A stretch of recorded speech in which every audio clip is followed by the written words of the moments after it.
All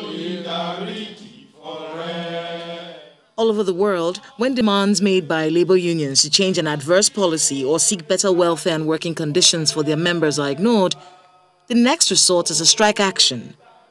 The problem is, continuous downing of tools by sectors that are essential to national growth puts a strain on such sectors, with a ripple effect on the nation. For instance, the Academic Staff Union of Universities is still on strike after failing to reach an agreement with the federal government on terms for integrating universities' Transparency Accountability System into the Integrated Personnel Payroll System, IPPIS. NEC resolved to embark on a total, comprehensive and indefinite strike action beginning from Monday, 23rd March 2020 until the issues are satisfactorily resolved. But it's most worrying to see strikes in the health sector, especially at a time when the country is battling to contain the COVID-19 pandemic. Recently, the Joint Health Sectors Union issued a 2-week ultimatum to the federal government to address issues of service delivery, infrastructure, and payment of the shortfall in COVID-19 hazard allowances.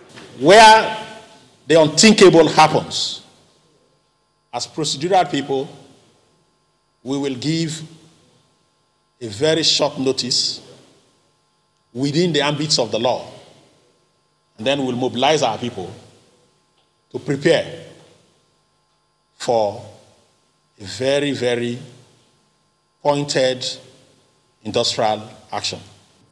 On Monday, September the 7th, members of the Nigerian Association of Resident Doctors declared a nationwide industrial action to protest the non-payment of COVID-19 hazard allowance, the non-funding of residency training programs, and outstanding arrears of salaries. It is painful, especially to some of us who are medical doctors, that while efforts are being made to make sure that the ship of state is afloat, especially in the medical industry with the pandemic, people are going on strike. And the only conclusion somebody outside there would take, logical conclusion, is that people are acting another script. We must not push ourselves too far. There is no right that is absolute. Every right is qualified. The doctors had to call off the strike after finding out they were not fully informed on their demands being met.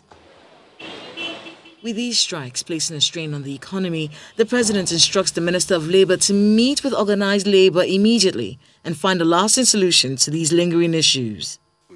Meeting is scheduled for tomorrow. As I leave here now, I will relate more with the Chief of Staff and the leadership of